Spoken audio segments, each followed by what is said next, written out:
इतना वाइट क्यों आ रहा है? अस्सलाम वालेकुम dear students, Haris Kumail Haider and welcome to campus.pk। वालेकुम सलाम बेटा, वालेकुम सलाम। हाँ जी, वालेकुम सलाम, वालेकुम सलाम, वालेकुम सलाम। अच्छा जी, आज आपका केमिस्ट्री का लेक्चर पहले हो गया मेरे ख्याल है, मुझे ख़ुद भी अभी पता चला है। पहले आपका केमिस्ट्री का लेक्चर होगा, इसके बाद मेरे ख्याल है फिज़िक्स का होगा, आई थिंक सो, क्योंकि फेडरल की भी क्लासेस स्टार्ट हो गई है हमारे यहाँ पे ना, तो वो क्लासेस ज़रा टाइमिंग ज़रा एडजस्ट नहीं हो रहा था। आज मेरे ख्याल ये ज़्यादा ब्राइटनेस ज़्यादा हो गई ना, मुझे ख़ुद भी यहाँ पे बहुत ज़्यादा ब्राइटनेस। अस्सलाम वालेकुम dear students, Haris Kumail Haider and welcome again to campus.pk। Due to some technical issues कुछ यहाँ पे शाह साहब ज़रा इसको ओपन करना ज़रा वीडियो। जी बेटा, आप ठीक हो गया बेटा? हाँ जी, ज़रा इसको ऊपर कर दिया, मिनिमाइज़ करके ना ज़रा, जिस तरह पहले रखा था आपने। हाँ, ऊपर रख लिया जी बच्चे, ठीक है। चलो अब ज़रा लेक्चर पे फोकस करें बेटा, वैसे भी टाइम काफ़ी इसमें वेस्ट हो चुका है, अब मज़ीद टाइम इस पे बेटा, मैं ठीक हूँ, टाइम वेस्ट ना करें ज़्यादा, ठीक है। हाँ जी, अब आप ज़रा लेक्चर पे फोकस करें बच्चे, अब आपस में बातें ना करें, ठीक है। अच्छा जी, तो लास्ट टाइम हम बात कर रहे थे बेटा, अच्छे से पहले एक बात मैं आपको बता के जाऊँ बेटा, आपका जो एंट्री टेस्ट का पेपर होना है वो आप अक्टूबर के आखिरी में होगा, ठीक है। अक्टूबर के ये लास्ट कल जो वीसी का वाइस चांसलर का इंटरव्यू मैं सुन रहा था, तो उसके अकॉर्डिंग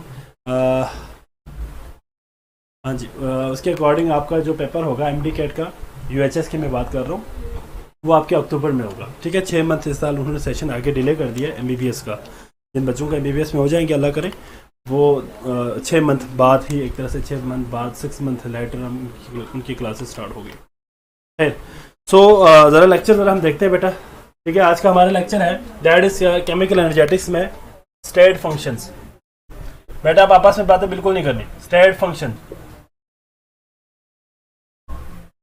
स्टेट फंक्शन क्या है बेटा, याद रखिएगा, स्टेट फंक्शन एक इंपॉर्टेंट प्रॉपर्टी है और ख़ास तौर पे इसके लिए हम एक स्पेसिफिक टर्म इस्तेमाल करते हैं बेटा, that is macroscopic property.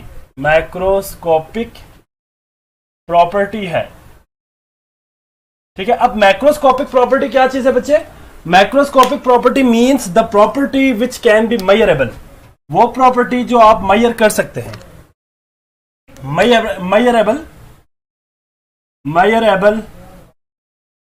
Property को हम क्या कहते हैं बेटा? प्रॉपर्टीज को हम क्या कहते हैं? मैक्रोस्कोपिक प्रॉपर्टीज कहते हैं जी, ठीक है बच्चे। Macroscopic property means the property which can be measurable, that is known as macroscopic property. और याद रखिएगा बेटा, स्टेट फंक्शन में डेफिनेट वैल्यूज होंगे, definite values for initial and final state. Final state याद रखिएगा बेटा, इनिशियल और फाइनल स्टेट के एक स्पेसिफिक डेफिनेट वैल्यूज होंगे, ठीक है। और इंडिपेंडेंट होगा, याद रखिएगा, इंडिपेंडेंट होगा बेटा on the path through which the changes occur, that is the state function। जरा मैं इनको जरा पॉइंट्स की शक्ल में मैंने आपको दे दिया बच्चे, यहाँ पे पॉइंट्स की शक्ल में मेंशन कर दिया है कि मैक्रोस्कोपिक प्रॉपर्टी है, पहली बात। दूसरी बात, स्टेट फंक्शन की कोई ना कोई स्पेसिफिक वैल्यूज होंगे, इनिशियल और फाइनल, और इंडिपेंडेंट है किसके ऊपर बेटा? पाथ के ऊपर। अभी हम यहां पे आप जरा डिस्कस करेंगे तो क्लियर हो जाएंगे। एग्जाम्पल है हमारे पास, एग्जाम्पल है, याद रखिएगा बच्चे, दैट इज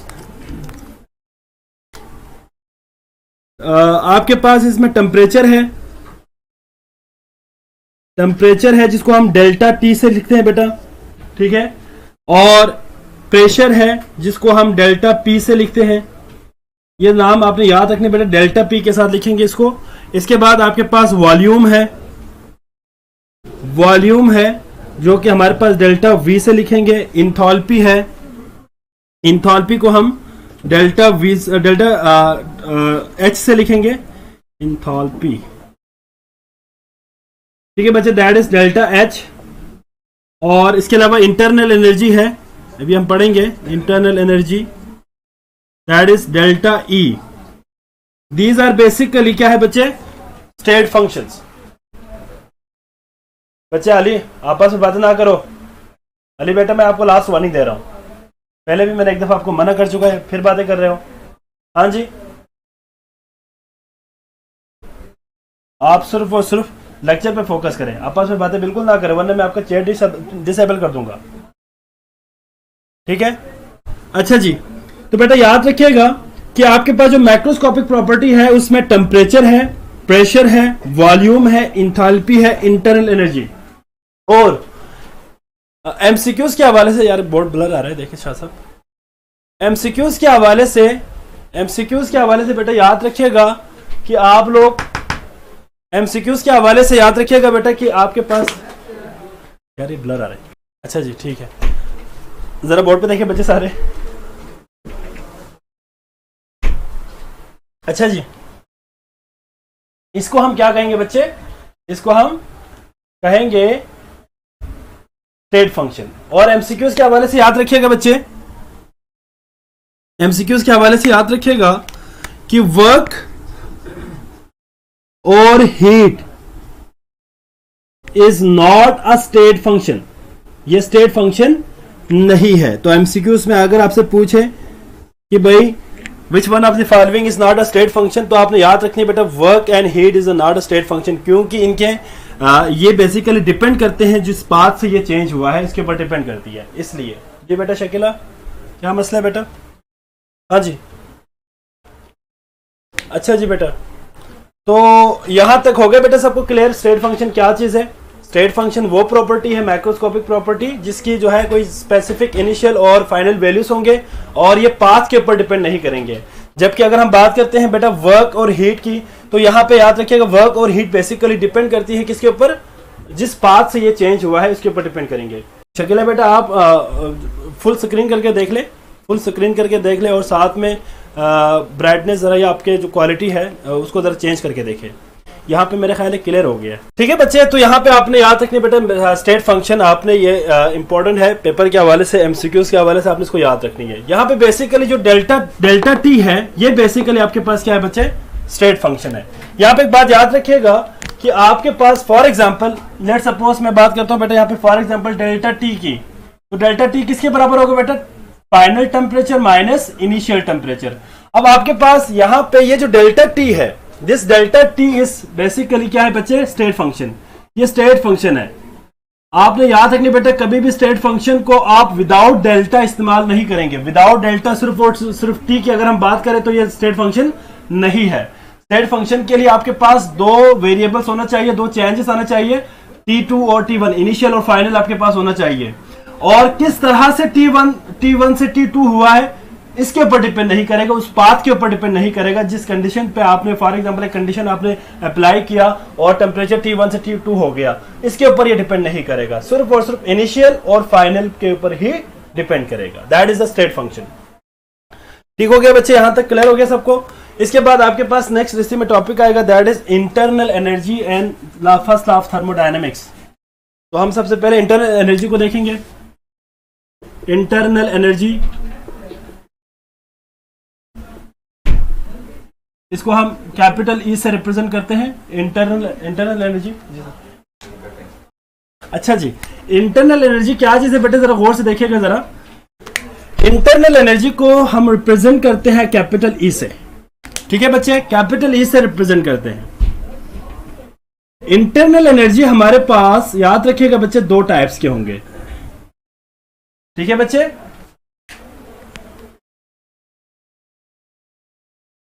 बेटा वो अलग चीज है, मैं अभी आपको यही डिस्कस करूंगा बेटा, हीट अलग चीज है, इंथैल्पी अलग है, मैं आपको बता देता हूं इसमें क्या डिफरेंस होगा। जरा हम इसको जरा इंटरनल एनर्जी को करने के बाद जब फर्स्ट ऑफ थर्मोडायनेमिक्स करेंगे ना, उसके बाद फिर हम डिस्कस करेंगे इंथैल्पी चेंज क्या चीज है और हीट क्या चीज है, दोनों अलग अलग है। यही तो मैंने आपको बता दिया बेटा, जो हीट है और जो वर्क है बेसिकली डिपेंड करती है किसके ऊपर, path through which the change occur, जिस कंडीशन की वजह से ये चेंजेस आई है उसके ऊपर ये डिपेंड करती है, लेकिन आपके पास बाकी चीजें इसके ऊपर डिपेंड नहीं करती। That is the state function, यह हम अभी बात करेंगे, डिस्कस करेंगे बेटा। तो हमारे पास इंटरनल एनर्जी दो किस्म की एनर्जीज पे मुश्तमिल है बेटा। One of them is energy of kinetics जिसको हम ई के से लिखते हैं, और एनर्जी ऑफ पोटेंशियल जिसको हम ई पी से लिखते हैं। ठीक है बच्चे, और याद रखिएगा इंटरनल एनर्जी क्या चीज है बेटा, इन दोनों के सम के बराबर है। The sum of kinetic energy and potential energy, इसको हम क्या कहते हैं बेटा, इंटरनल एनर्जी कहते हैं। किसी भी मॉलिक्यूल की या किसी भी सब्सटेंस की अगर हम बात करें तो वो बेसिकली इंटरनल एनर्जी इन दोनों के सम के बराबर होगा। ऑब्वियसली बेटा अभी हम बात करेंगे ना बेटा, अभी सिर्फ और सिर्फ आपको मैं सिर्फ इंटरनल एनर्जी क्या चीज है वो समझाना चाह रहा हूं, इसलिए मैंने सिर्फ ई लिखा है यहां पे। ठीक है, अब इंटरनल एनर्जी में हमारे पास जो एनर्जी ऑफ काइनेटिक्स है, याद रखिएगा बच्चे, energy of kinetics is due to the movement of the molecules. ये किसी भी मॉलिक्यूल की मूवमेंट में, मतलब आपको पता है कि the energy possessed by a molecule during its motion that is known as kinetic energy. और याद रखिएगा बेटा काइनेटिक एनर्जी हमारे पास इसके जो है डिफरेंट मूवमेंट हमारे पास है, दैट इज नंबर वन, हम 2-3 टाइप्स को यहां पे देखेंगे। Number one is the translational kinetic energy. ठीक है बच्चे, ट्रांसलेशनल काइनेटिक एनर्जी इसे कहेंगे बेटा जब आपके पास मॉलिक्यूल स्ट्रेट पाथ में मूव करे। इसके एग्जांपल हम यहाँ पे डिस्कस करेंगे बच्चे, दैट इज अगर हम एग्जांपल की बात करें तो हमारे पास एग्जांपल है इसके लिए बेटा, जब मोनो एटॉमिक मॉलिक्यूल अगर मूव करे, मूव करे और जो एनर्जी शो करेंगे that is the translational kinetic energy. ठीक हो गया बच्चे? अच्छा जी, सिमिलरली अगर मॉलिक्यूल हमारे पास वाइब्रेशनल मूव करे बच्चे, तो याद रखिएगा वाइब्रेशनल काइनेटिक एनर्जी कहेंगे उसे।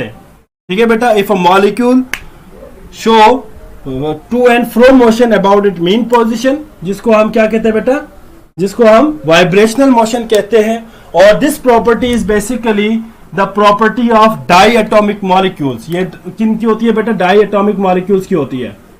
ये बात आपको याद रखनी है। लाइक हम यहाँ पे एग्जांपल एक एक शो कर रहे हैं, यहाँ पे दैट इज हाइड्रोजन मॉलिक्यूल मैं यहाँ पे शो कर रहा हूँ H2। ठीक है बच्चे, और इसके बाद आपके पास थर्ड टाइप है एनर्जी ऑफ काइनेटिक्स में, that is rotational kinetic energy. Rotational kinetic energy जिसको हम रिप्रेजेंट करेंगे बेटा।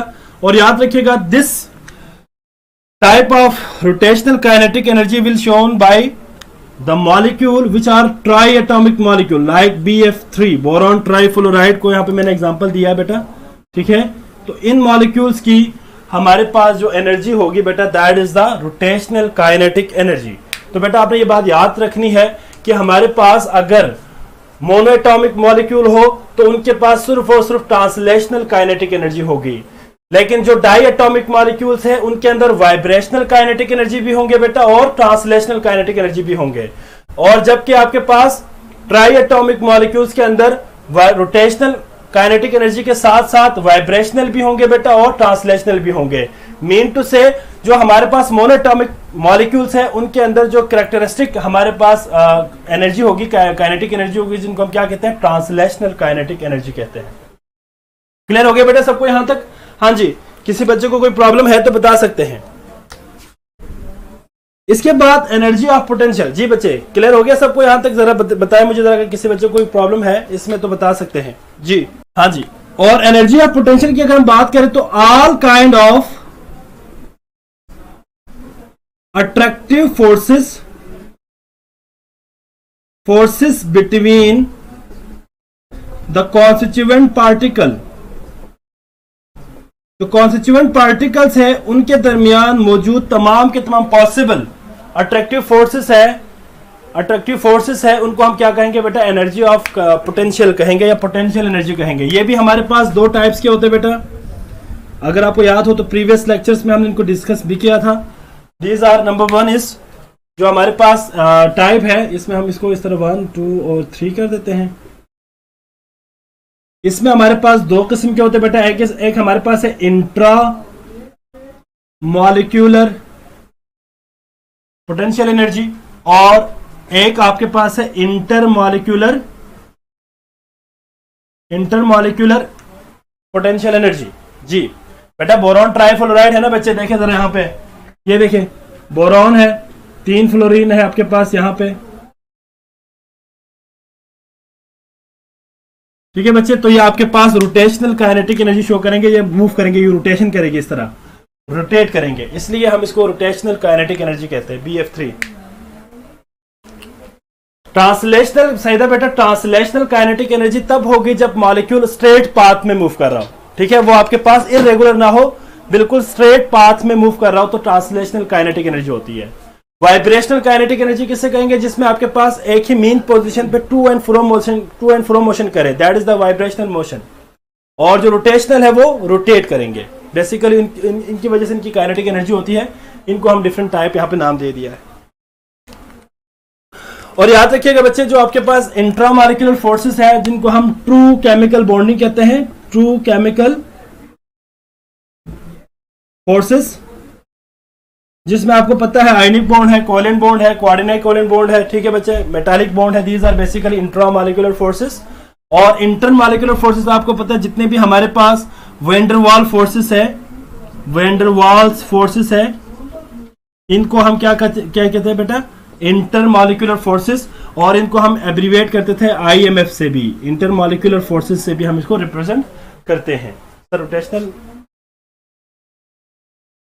ऑब्वियसली बेटा, रोटेशनल हमारे पास पॉली एटॉमिक में होगी। जी जी बिल्कुल, जो पॉली एटॉमिक मॉलिक्यूल है, मतलब जिसमें आपके पास 2 से ज्यादा एटम हो, 2 से ज्यादा आपके पास उसके अंदर एटम हो मॉलिक्यूल के अंदर, तो ये रोटेशनल शो करेगी। और याद रखिएगा, जो रोटेशनल काइनेटिक एनर्जी शो करेंगे वो आपके पास ट्राई एटॉमिक मॉलिक्यूल या पॉली एटॉमिक मॉलिक्यूल आपके पास वाइब्रेशनल भी शो करेंगे, ट्रांसलेशनल भी शो करेंगे, और साथ में रोटेशनल भी शो करेंगे।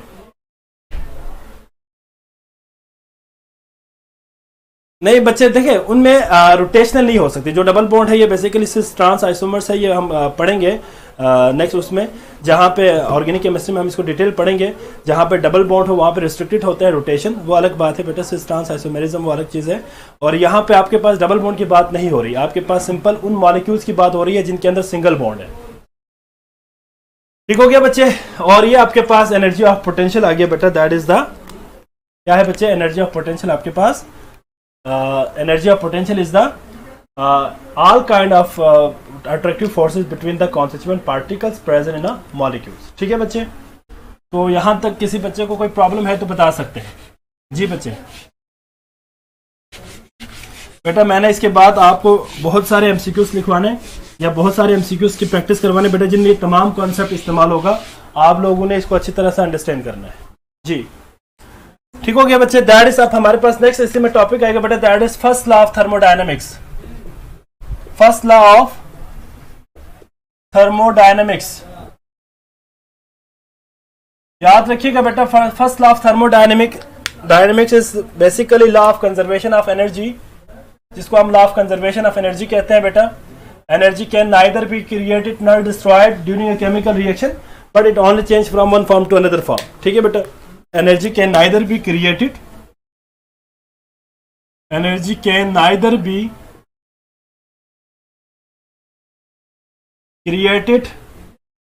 nor destroyed, but it only change from one form to another form। ठीक है बेटा, that is the law of conservation of energy and it is also known as first law of thermodynamics. इसको हम first law of thermodynamics भी कहते हैं, और साथ में इसको हम law of conservation of energy भी कहते हैं। ठीक है बच्चे, क्लियर हो गया बेटा। अब यहाँ पे एक इंपॉर्टेंट पॉइंट आ रहा है बेटा, इसको जरा आपने अच्छी तरह याद रखना एमसीक्यूज के हवाले से। अगर हम बात करते हैं किसी भी सिस्टम और सराउंडिंग की, तो जो एनर्जी ट्रांसफर है, energy transfer between system and surrounding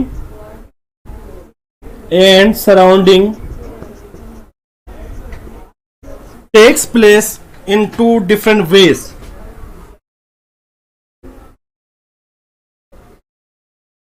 ठीक है बच्चे, एक आपके पास in the form of heat होंगे बेटा, एनर्जी ट्रांसफर होंगे in the form of heat between the system and surrounding, और एक आपके पास in the form of work.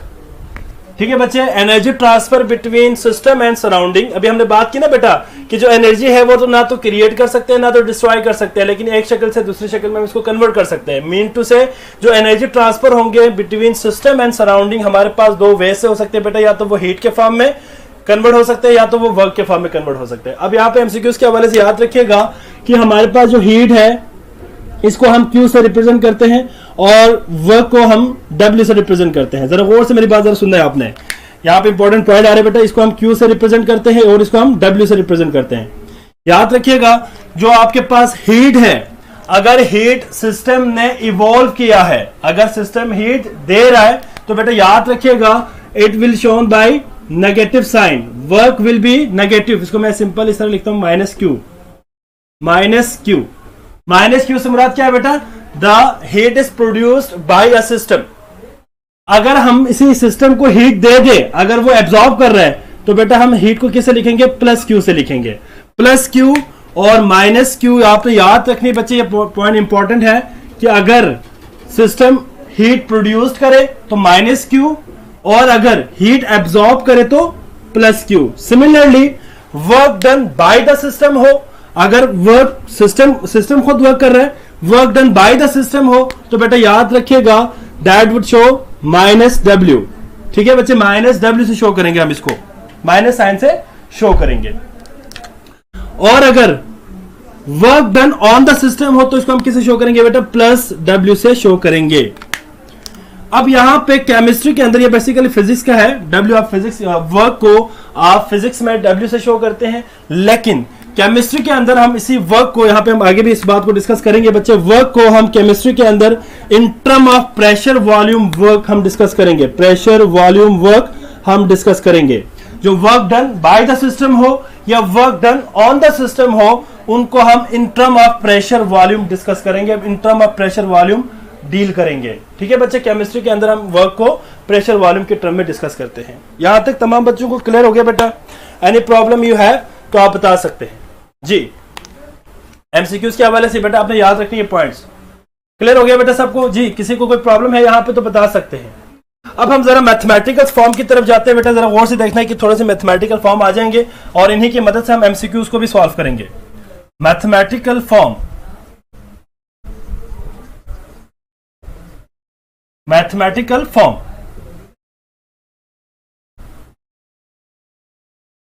जी बेटा। क्लियर हो गया बेटा सबको? जल्दी से बताए ना मुझे। हाँ जी, किसी बच्चे को कोई प्रॉब्लम है तो बता सकते हैं जी, जल्दी से बताए बेटा। इसमें work done on the system and work done by the system हो, या heat produced by a system हो, या heat absorb by a system हो, तो हम कौन से जो है साइन शो करेंगे। ठीक है, फिर असर बेटा मैं रिपीट कर रहा हूं बेटा, याद रखिएगा। अगर हम बात करते हैं हीट की तो बेटा मैंने अभी थोड़ी देर पहले कहा कि एनर्जी हमारे पास या तो हीट के फॉर्म में ट्रांसफर होंगे या तो वर्क के फॉर्म में ट्रांसफर होंगे between the system and the surrounding, लेकिन टोटल एनर्जी रिमेन सेम रहेगा। टोटल एनर्जी रिमेन सेम रहेगा। अब यहां पे मैंने आपको बता दिया, अगर हीट के फॉर्म में हो तो दो हमारे पास टाइप हो सकते हैं। अगर तो हीट प्रोड्यूस कर रहे सिस्टम तो हम इसको माइनस साइन से शो करेंगे। Produced, heat produced by a system is shown by, या इसको हम किससे रिप्रेजेंट करेंगे बेटा, माइनस साइन से। और heat absorb by a system हो तो प्लस से शो करेंगे। सिमिलरली अगर work done by the system हो तो माइनस डब्ल्यू से शो करेंगे, माइनस पी डेल्टा वी या माइनस पी वी से शो करेंगे, या माइनस डब्ल्यू से शो करेंगे, work done by the system. और अगर work done on the system हो, अगर सिस्टम के ऊपर वर्क हो तो हम उसको प्लस से शो करेंगे। ठीक है बच्चे, तो ये बात आपने याद रखनी है। फर्स्ट लॉ ऑफ थर्मोडायनेमिक्स की कुछ मैथमेटिकल फॉर्म है, उसको हम डिस्कस करेंगे। जाहिर बात है डिटेल डेरिवेशन की हमें यहाँ पे जरूरत नहीं है, जो रिक्वायरमेंट है उसी के हिसाब से हम करेंगे। ठीक है बच्चे, तो बेटा याद रखिएगा कि हमारे पास जो डेल्टा ई है, change in internal energy, delta E is equal to क्या होगा बेटा, E2 minus E1, E2 minus E1, और this will be equal to किसके बराबर है बेटा, Q प्लस वर्क W। ठीक हो गया बच्चे? बेटा स्टेट फंक्शन है ना, ये state function, heat state function नहीं है बच्चे, यही तो मैं आपको बता रहा हूं। ये जो एनर्जी है, internal energy is the state function, heat is not a state function, because जो हीट है बेसिकली वो डिपेंड करती है बेटा आपके पास। मिसाल के तौर पर अगर हम बात करते हैं H1 और H2 माइनस H1 की बात करें फॉर एग्जांपल, तो ये H1 माइनस H2 बेसिकली आपके पास ये H1 से H2 पे कैसे गया, ये जो पाथ है इस पाथ के ऊपर ये डिपेंड करेगी, लेकिन आपके पास इंटरनल एनर्जी वगैरह इस पाथ के ऊपर डिपेंड नहीं करेगी, इसको हमने रिगार्डलेस करना है जी। Q plus W। यहां पे एक बात याद रखिएगा बच्चे, ये जो आपके पास डेल्टा E है, डेल्टा E यहां पे मैं ऊपर लिखता हूं इसको जरा, डेल्टा E याद रखिएगा बेटा, हम किसी भी मॉलिक्यूल की जो है, किसी भी सिस्टम की हम अगर बात करें, किसी भी सिस्टम जहां पर रिएक्शन हो रहा है उस सिस्टम की एब्सोल्यूट इंटरनल एनर्जी को हम फाइंड आउट नहीं कर सकते, मतलब हम कभी भी E को फाइंड आउट नहीं कर सकते, मतलब ये जो सिर्फ और सिर्फ E है ना, ये E, इसको फाइंड आउट कभी नहीं कर सकते, इसीलिए हम हमेशा डेल्टा E लेते हैं। Delta E means E2 minus E1, जो डिफरेंस है उसको हम फाइंड आउट कर सकते हैं, कभी भी हम E2 और E1 को हम फाइंड आउट नहीं कर सकते। सिंपल आपके पास E को फाइंड आउट नहीं कर सकते, मीन टू से कि जो इंटरनल एनर्जी है उसकी एब्सोल्यूट वैल्यू कभी भी हम फाइंड आउट नहीं कर सकते, सिर्फ और सिर्फ डिफरेंस फाइंड आउट कर सकते हैं। अब यहां पे इसी चीज को मैं रिप्लेस कर देता हूं बेटा, इसको दोबारा लिखने की जरूरत नहीं है। डेल्टा E किसके बराबर है बेटा, delta E is equal to Q plus W, ठीक है। अब हमारे पास यहां पे in term of pressure volume work हो जी बेटा, यहां पे किसी को कोई प्रॉब्लम है यहां तक तो बता सकते हैं जी, जल्दी से बताएं मुझे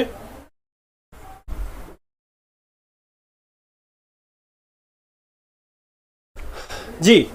अब हमारे पास यहां पे जो W है, इस W को हम केमिस्ट्री के अंदर थोड़ी देर पहले भी मैंने आपको कहा था कि वर्क को हम डील करेंगे pressure volume work P delta V।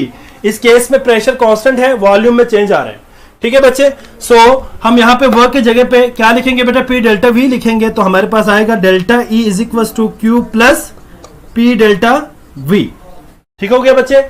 इसको law of conservation of energy भी कह सकते हैं जी, बिल्कुल नो प्रॉब्लम बेटा। किसी को कोई प्रॉब्लम है तो बता सकते हैं जी बच्चे।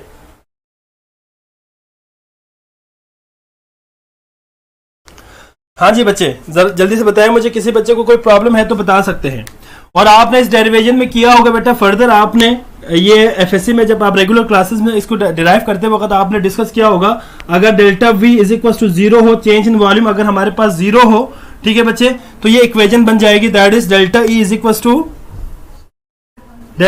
इक्वल टू Q, और यहां पे आपके पास जो V है उसको हम स्मॉल v में इस तरह लिखेंगे, delta E is equal to QV। मतलब जो इंटरनल एनर्जी होगी बेटा वो किसके बराबर होगी, एक constant volume internal energy will be equal to the heat, Q के बराबर होंगे, हीट के बराबर होंगे। बेटा सना क्या चीज समझनी है बेटा, हाँ जी क्या चीज समझनी है बेटा, आयशा बेटा आपने उलट लिख दिया है। सना बेटा क्या चीज समझनी आई, जल्दी से बताएं मुझे। बेटा मैं अभी इन टॉपिक से रिलेटेड ऐसे एमसीक्यूज डिस्कस करूंगा जो आपने कभी नहीं किया होगा, मैं बता रहा हूं आपको, इसलिए इन टॉपिक्स को समझते हुए जाए, समझना है तो मैं दोबारा समझाऊंगा, मुझे मसला नहीं है, लेकिन जब मैं एमसीक्यूज डिस्कस करने लगूंगा तो वहां पे मैं हर एक एमसीक्यूज को इतना डिटेल में एक्सप्लेन नहीं कर सकता, टाइम नहीं होगा मेरे पास, ठीक है जी। इसमें क्या मसला है, किसी बच्चे को कोई प्रॉब्लम है तो बता सकते हैं। हाँ जी बच्चे,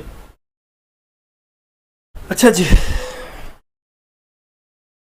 खैर, तो यहां पे आपके पास इस इक्वेशन को आपने याद रखनी बेटा, delta E is equal to QV, मतलब आपके पास जब वॉल्यूम कांस्टेंट हो, किसी भी सिस्टम का वॉल्यूम कांस्टेंट हो बेटा, तो याद रखिएगा जो आप इंटरनल एनर्जी की बात करेंगे डेल्टा E की, that would be equal to QV, that will be equal to QV। ये V है बेटा, P नहीं है। ये आपके पास देखिए, मैंने आपको थोड़ी देर पहले भी कहा था, कहां गया ये, मैंने पहले भी कहा था कि केमिस्ट्री के अंदर इस वर्क को हम प्रेशर वॉल्यूम वर्क के केस में डिस्कस करेंगे। आप अगर अपने बुक में जरा देखें तो आपके बुक में उन्होंने इसी चीज को एक्सप्लेन किया हुआ, विद सम डायग्राम, कुछ एक्सपेरिमेंटल डायग्राम के थ्रू उन्होंने एक्सप्लेन किया हुआ है, जिसमें उन्होंने वॉल्यूम को कांस्टेंट रखा हुआ है, delta V is equal to 0 कर दिया। जब वॉल्यूम कांस्टेंट होगा तो जो इंटरनल एनर्जी होगी वो किसके बराबर होंगे बेटा, वो हीट के बराबर होंगे, हीट ऑफ द सिस्टम के बराबर होंगे। हमने यहाँ पे बेसिकली ये किया हुआ है बेटा, मैंने आपको बताया है ना कि हमारे पास P डेल्टा V में हमने प्रेशर को कांस्टेंट रखे, यहाँ पे जो है इसको डिराइव किया इक्वेशन को, तो हमारे पास delta E is equal to Q plus P delta V।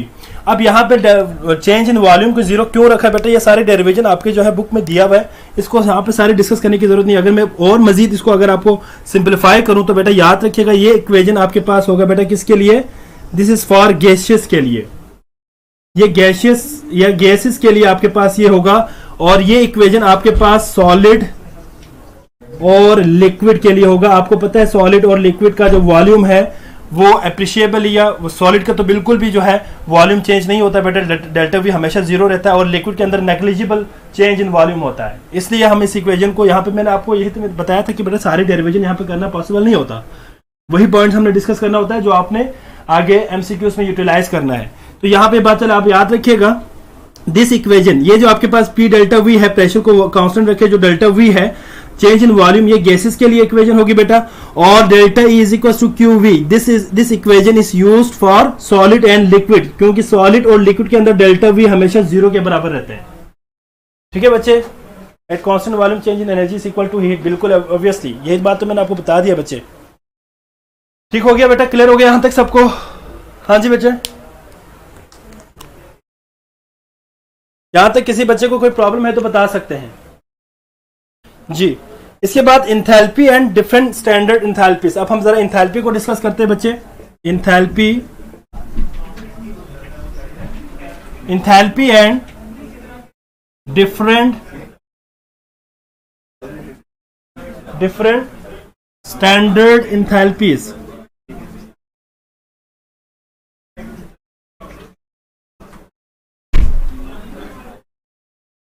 जी जी बच्चे, अच्छा जी, enthalpy and different in standard enthalpies. ठीक है बच्चे, इसको जरा हम डिस्कस करेंगे। जी बच्चे, कोई प्रॉब्लम किसी को?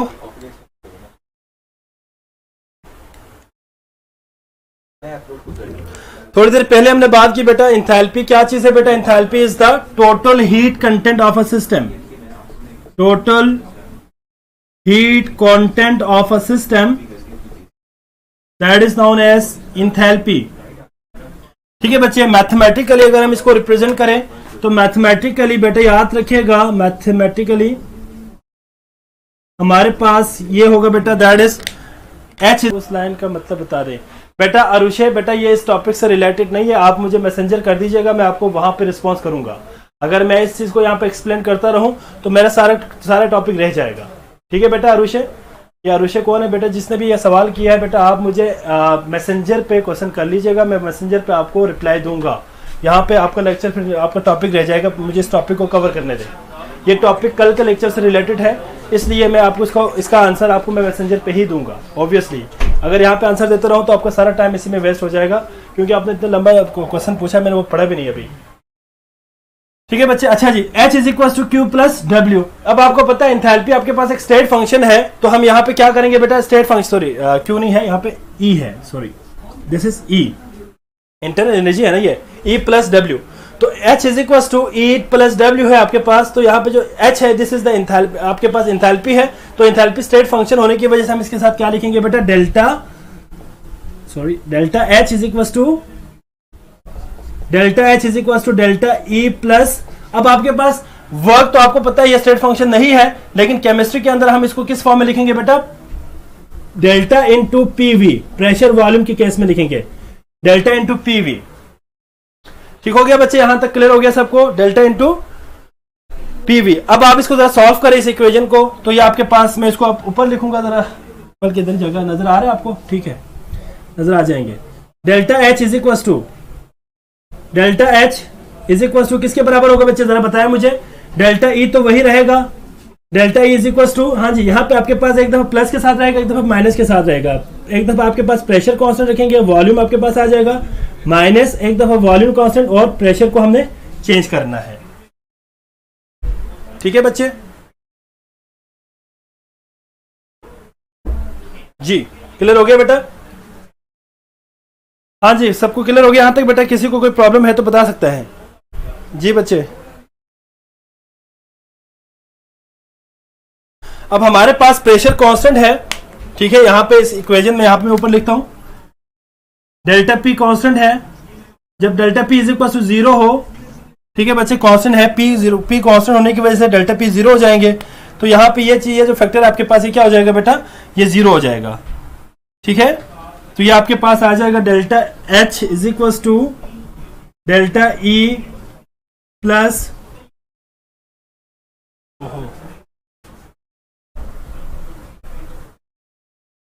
दोनों प्लस में है ना, ये आपके पास आएगा delta E plus P delta we.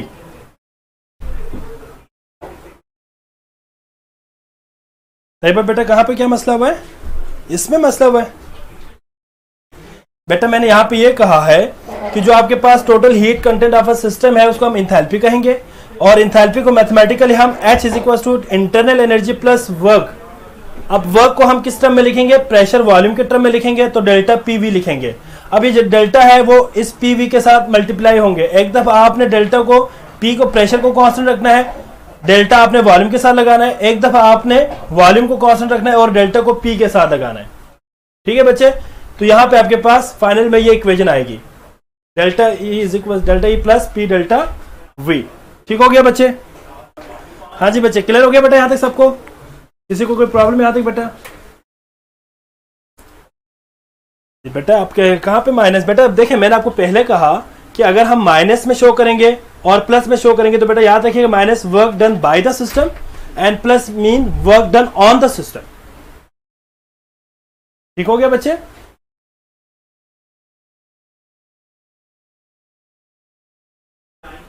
जी बच्चे, एक बार आपने पी को कांस्टेंट रखना है। देखिए इसमें डेल्टा इंटू पी वी का मतलब क्या है, आपने एक दफा डेल्टा को आपने वॉल्यूम के साथ रखना है, प्रेशर को कांस्टेंट रखना है, और एक दफा वॉल्यूम को कांस्टेंट रखना है, डेल्टा पी के साथ लगाना है, चेंज इन प्रेशर। अच्छा चलो ठीक है, फिर हम यहां से आगे कल ही रिपीट दोबारा यहां से करेंगे बेटा। एंथैल्पी को हम कल यहां से आगे करेंगे और साथ में एमसीक्यूज को भी हम कल डिस्कस करेंगे। ठीक है बच्चे? चलो कोई नहीं, आप लोग चलो यहां तक आप लोग जो इंटरनल एनर्जी क्या चीज़ है, और हमने आज फर्स्ट क्लास थर्मोडायनेमिक्स को डिस्कस किया बच्चे, और साथ में हमने स्टेट फंक्शंस को डिस्कस किया। इनको आप एक दफ़ा रिपीट कर ले।